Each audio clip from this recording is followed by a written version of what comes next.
പ്രശാന്ത് നമസ്കാരം. നമസ്കാരം ശ്രീലേ.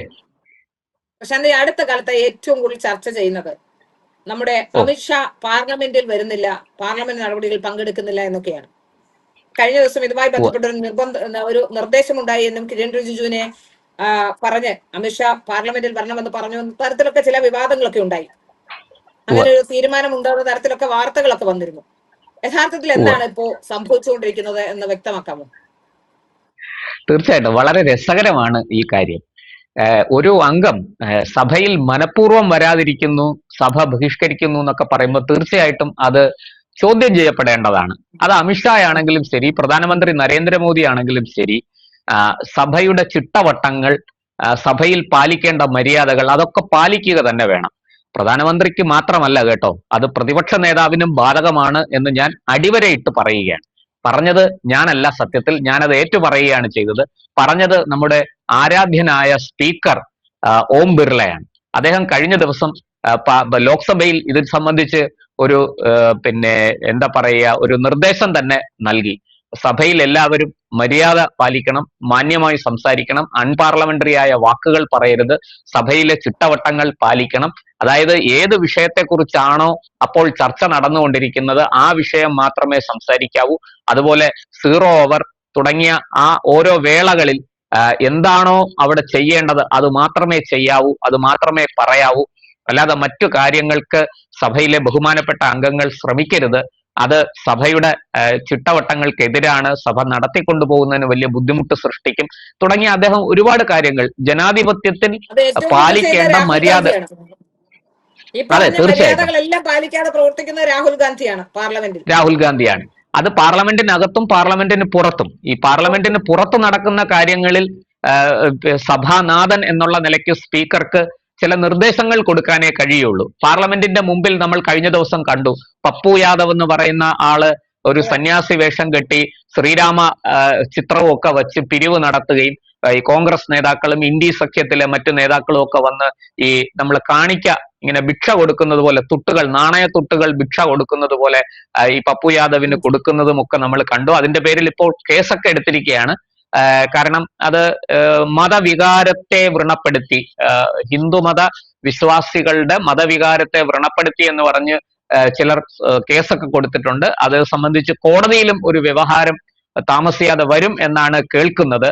മാധ്യമ വാർത്തകൾ നൽകുന്ന സൂചന അതാണ്. ഇരിക്കട്ടെ, ഇവിടെ അമിത്ഷാ, നമ്മുടെ കേന്ദ്ര ആഭ്യന്തര മന്ത്രി അമിത്ഷാ സഭയിൽ വരുന്നില്ല എന്നാണ് ലീഡർ ഓഫ് ഒപ്പോസിഷൻ, പ്രതിപക്ഷ നേതാവ് രാഹുൽ ഗാന്ധിയും അദ്ദേഹത്തിനോടൊപ്പമുള്ള, അദ്ദേഹത്തിന്റെ തൊട്ടടുത്ത് വലതുവശത്ത് തന്നെ ഇരിക്കുന്ന നമ്മുടെ കേരളത്തിൽ നിന്നുള്ള കോൺഗ്രസിന്റെ അഖിലേന്ത്യാ ജനറൽ സെക്രട്ടറി, അതായത് ഓർഗനൈസിംഗ് സെക്രട്ടറിയുടെ ചുമതല കൂടി വഹിക്കുന്ന അഖിലേന്ത്യാ ജനറൽ സെക്രട്ടറി കൂടിയായ Shri KC Venugopal, Alappuzha MP KC Venugopal ഒക്കെ ഉന്നയിച്ചത്. ഇത് സംബന്ധിച്ച് നമ്മുടെ രാജ്യസഭയിൽ ഒരു വിഷയം വന്നപ്പോൾ രാജ്യസഭ അധ്യക്ഷൻ കൂടിയായ നമ്മുടെ വൈസ് പ്രസിഡന്റ് CP രാധാകൃഷ്ണൻ ഒരു മറുപടി പറഞ്ഞു. അദ്ദേഹം ഒരു പരാമർശമാണ് നടത്തിയത്. അദ്ദേഹം പറഞ്ഞത്, രാഹുൽ ഗാന്ധിയുടെ ചോദ്യങ്ങൾക്കും പ്രതിപക്ഷത്തു നിന്നുള്ള ചോദ്യങ്ങൾക്കും ഒക്കെ ഒരു അവസാനം ഉണ്ടാകട്ടെ എന്ന് കരുതിയാണ് അദ്ദേഹം പറഞ്ഞത്. ഒരാളിനോട് സഭയിൽ വരണമെന്ന് നമുക്ക് അഭ്യർത്ഥിക്കാം, പക്ഷെ അയാളെ നമുക്ക് നിർബന്ധിച്ച് കൊണ്ടുവരാൻ കഴിയില്ല എന്നുള്ളൊരു പരാമർശമാണ്. അതായത് അമിത്ഷാ അദ്ദേഹത്തിനോട് വരണം എന്ന് ഞാൻ അഭ്യർത്ഥിച്ചിട്ടുണ്ട്, വരുന്നതും വരാതിരിക്കുന്നതും ഒക്കെ അദ്ദേഹവുമായി ബന്ധപ്പെട്ട കാര്യങ്ങളാണ്, അദ്ദേഹത്തിന്റെ സ്വാതന്ത്ര്യമാണ്, അദ്ദേഹത്തിന് എന്തെങ്കിലും അസൗകര്യമുണ്ടെങ്കിൽ അദ്ദേഹം സഭയിൽ വരാതിരിക്കും എന്ന മട്ടിലുള്ള ഒരു പരാമർശമാണ് അദ്ദേഹം നടത്തിയത്. ഈ പ്രതിപക്ഷം അതിനെ ഏറ്റുപിടിച്ചുകൊണ്ട്, അതായത് വൈസ് പ്രസിഡന്റ്, രാജ്യസഭ അധ്യക്ഷൻ കൂടിയായ വൈസ് പ്രസിഡന്റിന്റെ വാക്കുകൾ പോലും അമിത്ഷാ അനുസരിക്കുന്നില്ല എന്ന മട്ടിലാണ് ഇവർ പ്രചരിപ്പിച്ചത്. അത് ലോക്സഭയിലും വലിയ ചർച്ചയായി മാറി. അപ്പൊ പാർലമെന്ററി കാര്യ മന്ത്രി കിരൺ റിജിജു ആണ് ഇതിന് മറുപടി നൽകിയത്. നമുക്കറിയാം, കിരൺ റിജിജു ഇത്തരം സഭയിൽ നടക്കുന്ന എല്ലാ ഡിബേറ്റുകളിലും സജീവമായി പങ്കെടുക്കുന്നയാളാണ്. അദ്ദേഹം നിയമം നന്നായിട്ട് അവതരിപ്പിക്കുന്ന ആളാണ്. പ്രത്യേകിച്ചും ഭരണപക്ഷത്തിന് വേണ്ടി പ്രതിരോധം തീർക്കാൻ ഏറ്റവും നല്ല MP-മാരിൽ ഒരാളാണ് അദ്ദേഹം എന്ന് നമുക്കറിയാം. അദ്ദേഹം ഇതിന് കൃത്യമായ മറുപടി പറഞ്ഞു. അദ്ദേഹം പറഞ്ഞത്, ഇതൊരു പരാമർശം മാത്രമാണ്, വാസ്തവത്തിൽ ഒരു ഡയറക്ഷൻ, ഒരു നിർദ്ദേശമല്ല അദ്ദേഹം വെച്ചത്. സഭാനാഥൻ എന്നുള്ള നിലയ്ക്ക് രാജ്യസഭയുടെ അധ്യക്ഷൻ കൂടിയായ നമ്മുടെ വൈസ് പ്രസിഡന്റ് CP രാധാകൃഷ്ണൻ അവർകൾ ഈ കാര്യത്തെക്കുറിച്ച് ഒരു പരാമർശമാണ് നടത്തിയത്. അല്ലാതെ അദ്ദേഹം സഭയിൽ വരണം എന്ന് അമിത്ഷായ്ക്ക് നിർദ്ദേശമൊന്നും കൊടുത്തില്ല എന്നാണ് കിരൺ റിജിജു യുക്തിസഹമായി പറഞ്ഞു മനസ്സിലാക്കിയത്. ഇനി മറ്റൊരു വിഷയം, എന്തുകൊണ്ട് അമിത്ഷാ സഭയിൽ ഏതാനും ദിവസങ്ങൾ വന്നില്ല? ഇപ്പൊ കിരൺ റിജിജു തന്നെ അതിന് മറുപടി പറയുന്നുണ്ട്. അദ്ദേഹം സഭയിൽ വന്നില്ല എന്ന് മാത്രമേ ഉള്ളൂ, പക്ഷെ അദ്ദേഹം പാർലമെന്റിൽ ഉണ്ട്. അദ്ദേഹം അതിരാവിലെ പാർലമെന്റിൽ എത്തേണ്ട സമയത്ത് വരുന്നു, തന്റെ ജോലികൾ പൂർത്തിയാക്കുന്നു. അദ്ദേഹം ഒരിടത്തും ഒളിച്ചോടിയിട്ടില്ല. ഇവര് പറയുന്നത് പോലെ അമിത്ഷാ ഒളിച്ചോടി വീട്ടിൽ മൂടിപ്പൊതച്ചിരിക്കുകയല്ല ചെയ്തത്. അദ്ദേഹം പാർലമെന്റിൽ വരികയും അദ്ദേഹം ഒരു ബില്ല് അവതരിപ്പിക്കാൻ നിൽക്കുകയാണ്. അതായത് നമുക്കറിയാം, കഴിഞ്ഞ ദിവസം FCRA അമെൻമെന്റ് ബില്ല് സഭയിൽ അവതരിപ്പിച്ചു. ആ ബില്ലുമായി ബന്ധപ്പെട്ട ഒരുപാട് കാര്യങ്ങൾ ചെയ്യേണ്ടതുണ്ട്. ആ ബില്ല് തയ്യാറാക്കുന്നിടത്ത് മുതൽ ആ ബില്ലിനെ കുറിച്ച് പ്രതിപക്ഷത്തുനിന്നും ഭരണപക്ഷത്തുനിന്നും വരുന്ന ചോദ്യങ്ങൾ, അതിനൊക്കെ കൃത്യമായ ഉത്തരം കൊടുക്കണം. ആ ബില്ല് ഏറ്റവും കുറ്റമറ്റ രീതിയിൽ ഒരു പിഴവുമില്ലാതെ ഒരു പഴുതുമില്ലാതെ ആ ബില്ല് അവതരിപ്പിച്ച് പാസാക്കി എടുക്കണം.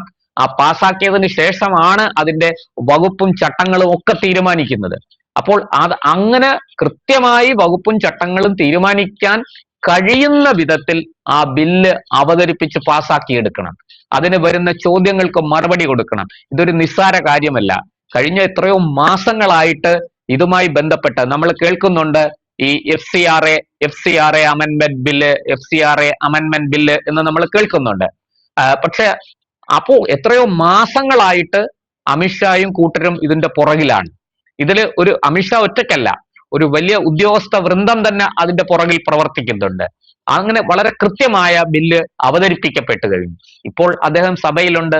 മാത്രമല്ല, കിരൺ റിജിജു മറ്റൊരു കാര്യം കൂടെ പറഞ്ഞു.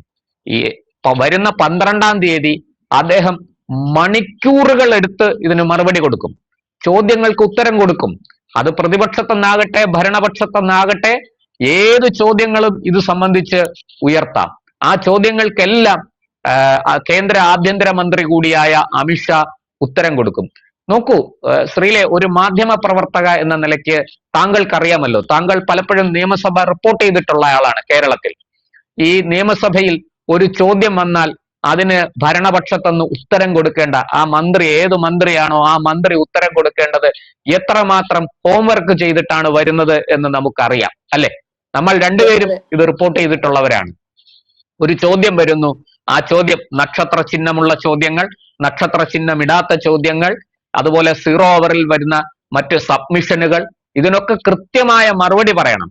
അതുപോലെ അടിയന്തര പ്രമേയം വരും, അടിയന്തര പ്രമേയത്തിന് മറുപടി കൊടുക്കണം. ഇതൊക്കെ അടിയന്തര പ്രമേയത്തെ സംബന്ധിച്ച് ചർച്ച നടന്നാൽ അത് മറ്റൊരു വിഷയം. ഇവിടെയൊക്കെ ഈ ഭരണപക്ഷത്തു നിന്നുള്ളവർ, നമ്മുടെ വിചാരം മന്ത്രിമാരൊക്കെ സാധാരണ ജനങ്ങളൊക്കെ ധരിക്കുന്നത് ഇവര് ഈ മറ്റേ ബീക്കൺ ലൈറ്റ് ഉള്ള കാറിൽ കയറി ഇങ്ങനെ പറന്ന് നടക്കുന്നു, ഉദ്ഘാടനങ്ങൾക്ക് പോകുന്നു, AC മുറിയിൽ ഉറങ്ങുന്നു എന്നൊക്കെയാണ്. അങ്ങനെയല്ല, അവര് വലിയ ടെൻഷനുള്ള ജോലിയാണ് ചെയ്തുകൊണ്ടിരിക്കുന്നത്. കാരണം പ്രത്യേകിച്ച് FCRA പോലൊരു ബില്ല് പാസ്സാക്കി എടുക്കുമ്പോൾ അത് സംബന്ധിച്ചുള്ള ആശങ്കകൾ ദൂരീകരിക്കപ്പെടണം. അത് സംബന്ധിച്ചുള്ള ചോദ്യങ്ങൾക്കെല്ലാം ഉത്തരം പറയണം. അത് സംബന്ധിച്ച് പാർലമെന്റിൽ എന്തായാലും വലിയ പ്രശ്നം ഉണ്ടാകുന്ന കാര്യമാണ്. അപ്പൊ അത് സംബന്ധിച്ച് കൃത്യമായ നിയമനിർമ്മാണം നടത്തി അത് പാർലമെന്റിൽ പാസ്സാക്കി എടുത്തെങ്കിൽ മാത്രമേ അതിനകത്ത് ഒരു തീരുമാനം ഉണ്ടാവുകയുള്ളൂ. അതെ, വളരെ ശരിയാണ്. നോട്ടീസ് വരും, ചിലപ്പോ പണി തന്നെ തെറിക്കും, പിന്നെ വീട്ടിൽ ഇരിക്കാം, മുൻ MP എന്നുള്ള പരിഗണനയെ കിട്ടുള്ളൂ. പിന്നെ അപ്പൊ ഇതൊക്കെ സഭയെ തെറ്റിദ്ധരിപ്പിക്കാൻ പാടില്ല. സഭയെ തെറ്റിദ്ധരിപ്പിക്കുന്നത് നമുക്കറിയാം, അത് വലിയ ഗുരുതരമായ വീഴ്ചയാണ്, കുറ്റകൃത്യം പോലെയാണത്. അത് സഭയ്ക്കകത്ത് ഈ മെമ്പർമാർക്കെല്ലാം പ്രത്യേക പരിഗണനയുണ്ട്, അവർക്ക് പ്രോട്ടോകോൾ ഉണ്ട്, അവർക്ക് പരിരക്ഷയുണ്ട്. ഇതൊക്കെ ഉള്ളപ്പോ തന്നെ അവർ തെറ്റായ കാര്യങ്ങൾ പറയാൻ പാടില്ല, സഭയെ തെറ്റിദ്ധരിപ്പിക്കാൻ പാടില്ല. ഈ രാഹുൽ ഗാന്ധി ചുമ്മാ വെറുതെ വീണിടത്ത് കിടന്ന് ഉരുണ്ട് വർത്തമാനം പറയുന്നത് പോലെ അല്ല ഈ കാര്യങ്ങളൊക്കെ. അദ്ദേഹം കഴിഞ്ഞ ദിവസം ആരും കാര്യമായി പരിഗണിക്കുന്നില്ല എന്നുള്ളത് കൊണ്ട് ഇടയ്ക്കിടയ്ക്ക് വോട്ട് ചേരി ആരോപിക്കാം, ഇടയ്ക്ക് ചില പവർ പോയിന്റ് പ്രസന്റേഷനും ഒക്കെ ആയിട്ട് വരാൻ പാടിപ്പോഴ്ത്താൻ കേരളത്തിലെ അവലംബികളും ബാക്കിയുള്ളവരും ഒക്കെ ഉണ്ട്. കഴിഞ്ഞ ദിവസം പോകുകയൊന്നും ചെയ്യണ്ട, ആരോപിച്ചങ്ങ് പോയാൽ മതി. അതെ, കഴിഞ്ഞ ദിവസം അദ്ദേഹം ഒരു അടിസ്ഥാനമില്ലാത്ത ആരോപണം ഉന്നയിച്ചു. അതായത് ഡൽഹിയിൽ വെടിവെക്കാൻ നിർദ്ദേശം കൊടുത്തത്, പെല്ലറ്റ് ഗൺ ഉപയോഗിക്കാൻ നിർദ്ദേശം കൊടുത്തത്, അതുപോലെ തന്നെ ടിയർ ഗ്യാസ് ഉപയോഗിക്കാൻ നിർദ്ദേശം കൊടുത്തത് അമിത്ഷായാണ് എന്നാണ് ഇദ്ദേഹം പറഞ്ഞത്. നോക്കൂ, നമുക്ക് എല്ലാവർക്കും അറിയുന്നതാണ് പോലീസ് ആക്ഷന് മുമ്പായിട്ട് സ്വീകരിക്കേണ്ട നടപടികൾ എന്തൊക്കെയാണ്. അത് അവിടെ ADM, ജില്ലാ കളക്ടർ തുടങ്ങിയ ജില്ലാ ഭരണകൂടത്തിന്റെ ചുമതലയിലാണ് ആ കാര്യങ്ങൾ നടക്കുന്നത്. അപ്പോ ആഭ്യന്തരമന്ത്രിക്ക് നിർദ്ദേശം കൊടുക്കാം പോലീസിന്, DGPയെ വിളിച്ചു പറയാം, ലോ ആൻഡ് ഓർഡർ കൃത്യമായിട്ട് പാലിക്കണം, അവിടെ സംഘർഷം ഉണ്ടാകരുത്, സമാധാനപരമായിട്ട് കാര്യങ്ങൾ കൈകാര്യം ചെയ്യണം, ആരെങ്കിലും പൊതുമുതൽ നശിപ്പിക്കാൻ ശ്രമിച്ചാൽ അവരെ തടയണം. ഇങ്ങനെയുള്ള നിർദ്ദേശങ്ങൾ അല്ലാതെ ആഭ്യന്തരമന്ത്രിയാണോ വെടിവെക്കാൻ നിർദ്ദേശം കൊടുക്കുന്നത്? ആഭ്യന്തരമന്ത്രിയാണോ ലാത്തിചാർജിന് നിർദ്ദേശം കൊടുക്കുന്നത്? ഈ രാഹുൽ ഗാന്ധിക്ക് നമ്മുടെ നാട്ടിൽ നടക്കുന്ന നിസ്സാര കാര്യങ്ങളെ കുറിച്ച് പോലും ഒരു ധാരണയും ഇല്ല എന്നുള്ളതല്ലേ സത്യം. അതിന് അദ്ദേഹം എത്ര സമരം ചെയ്തിട്ടുണ്ട്, അദ്ദേഹം എത്ര രാഷ്ട്രീയ പോരാട്ടം നടത്തിയിട്ടുണ്ട്. അതുപോലെയല്ല KC വേണുഗോപാൽ. നിരവധി സമരങ്ങൾ നയിച്ചയാളാണ് അദ്ദേഹം. KSUവിൽ വിദ്യാർത്ഥി രാഷ്ട്രീയത്തിൽ തുടങ്ങി യൂത്ത് കോൺഗ്രസിലൂടെ കോൺഗ്രസിലെത്തി അതിന്റെ സംഘടനാ ജനറൽ സെക്രട്ടറി ആയ ആളാണ്.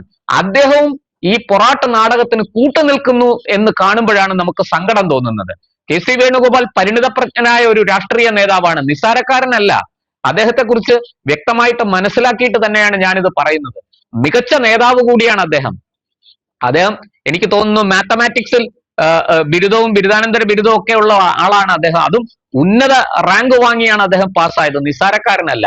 നിരവധി സമരങ്ങൾ ഞാൻ പഠിക്കുന്ന കാലം തൊട്ട് നിരന്തരം കേൾക്കുന്ന ഒരു പേരാണ് KC വേണുഗോപാൽ. KSUവിന്റെ നേതാവായിരുന്നു, സംസ്ഥാന അധ്യക്ഷനായിരുന്നു, യൂത്ത് കോൺഗ്രസിന്റെ സംസ്ഥാന അധ്യക്ഷനായിരുന്നു. വളരെ ചെറുപ്പത്തിൽ തന്നെ MLA ആയി.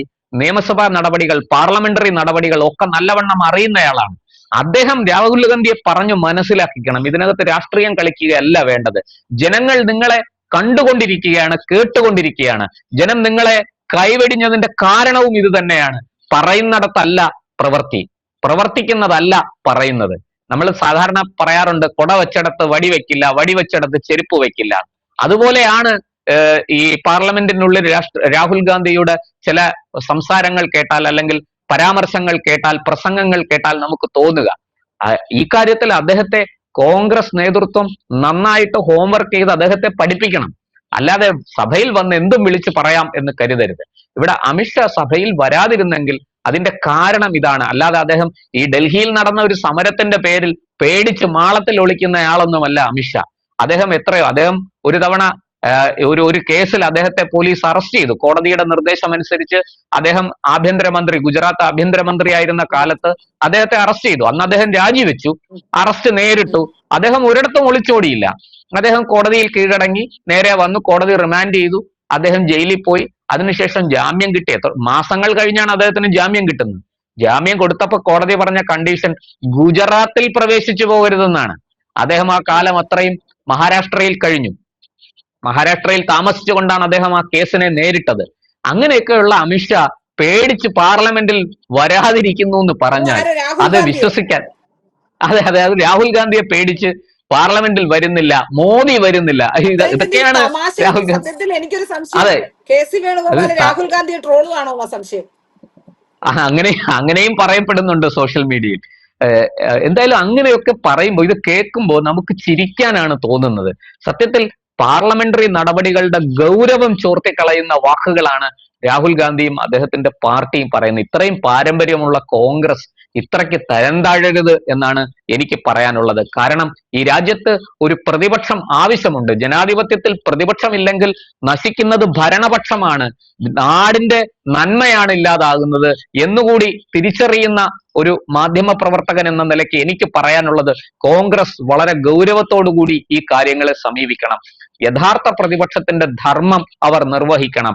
ഭരണപക്ഷം ചെയ്യുന്ന എല്ലാറ്റിനെയും എതിർക്കുകയല്ല വേണ്ടത്, ക്രിയാത്മകമായി അവരുടെ തെറ്റുകൾ ചൂണ്ടിക്കാണിച്ച് അത് തിരുത്തി ശരിയായ നിയമനിർമ്മാണം സഭകളിൽ നടക്കാനുള്ള സാഹചര്യമാണ് പ്രതിപക്ഷം ഒരുക്കേണ്ടത്. ചോദ്യം ചെയ്യേണ്ടതിനെ ചോദ്യം ചെയ്യണം, തിരുത്തേണ്ടതിനെ തിരുത്തണം.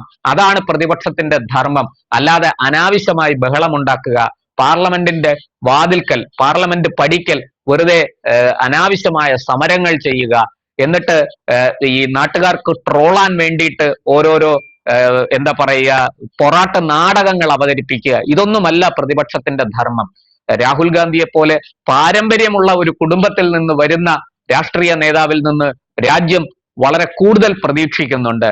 അദ്ദേഹം സ്വയം വില കളഞ്ഞ് ചെറുതാകരുത് എന്നാണ് ഈ അവസരത്തിൽ പറയാനുള്ളത്, അദ്ദേഹത്തെ ഓർമ്മിപ്പിക്കാനുള്ളത്? കുറഞ്ഞപക്ഷം KC വേണുഗോപാലെങ്കിലും ഇതൊക്കെ അദ്ദേഹത്തെ ഒന്ന് പറഞ്ഞ് പഠിപ്പിച്ചു കൊടുക്കണം. ഞാൻ മനസ്സിലാക്കുന്നത് അങ്ങോട്ടൊന്നും പറയാൻ രാഹുൽ ഗാന്ധി ആരെയും അനുവദിക്കാറില്ല.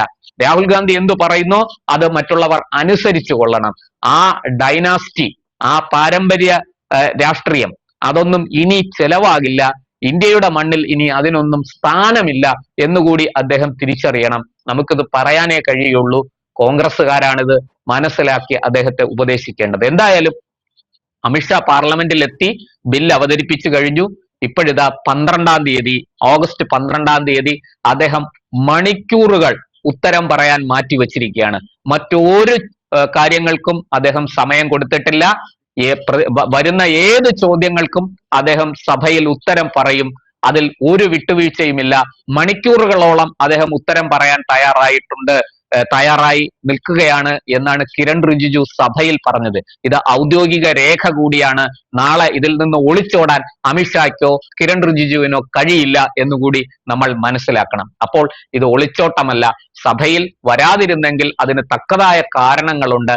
അത് അമിത്ഷാ തന്നെ ചർച്ചയിൽ വിശദീകരിക്കുമെന്ന് ഞാൻ കരുതുന്നു.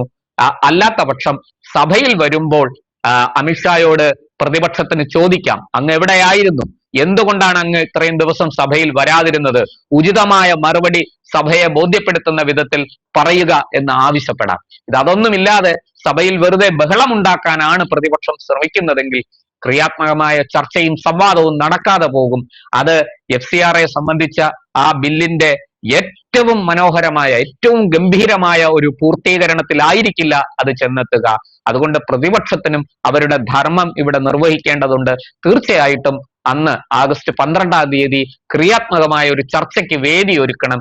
അമിത്ഷാ എല്ലാ ചോദ്യങ്ങൾക്കും മറുപടി പറയാൻ തയ്യാറാണെന്ന് പറഞ്ഞു കഴിഞ്ഞു. അത് സഭാരേഖകളിലും ഉണ്ട്. ഇനി പ്രതിപക്ഷത്തിന്റെ കോർട്ടിലാണ് പന്ത്. ഗോൾ അടിക്കേണ്ടത് നിങ്ങളാണ്. എനിക്ക് അത് മാത്രമേ ഇക്കാര്യത്തിൽ പറയാനുള്ളൂ. തീർച്ചയായും അതെ. എന്തുകൊണ്ടാണ് അദ്ദേഹം വരാതിരുന്നതെന്നുള്ളതിന്റെ കൃത്യമായ ക്ലാരിഫിക്കേഷൻ ഇപ്പോൾ ലഭ്യമായിരിക്കുകയാണ്. ഏതായാലും രാഹുൽ ഗാന്ധിയെ പേടിച്ച് വരാതിരിക്കുന്ന ഒരാളല്ല അദ്ദേഹം എന്ന് നമുക്ക് ഏവർക്കും അറിയാം. വന്ന പ്രശ്നങ്ങളെയൊക്കെ പ്രതിബന്ധങ്ങളെയും ഒക്കെ പുല്ലുപോലെ തരണം ചെയ്തു വന്ന ഒരാൾ കൂടിയാണ് അമിത്ഷാ. അതുകൊണ്ട് തന്നെ ഈ പേടിയുണ്ട് എന്നുള്ള വാദമൊക്കെ അങ്ങ് കയ്യിൽ വെച്ചാൽ മതി, പുറത്തോട്ടെടുക്കണ്ട. അതുകൊണ്ടൊരു കാര്യവുമില്ല. ജനങ്ങൾക്ക് യാഥാർത്ഥ്യം ബോധ്യമായി കഴിഞ്ഞു എന്നാണ് ഇപ്പോൾ മനസ്സിലാക്കാൻ സാധിക്കുന്നത്.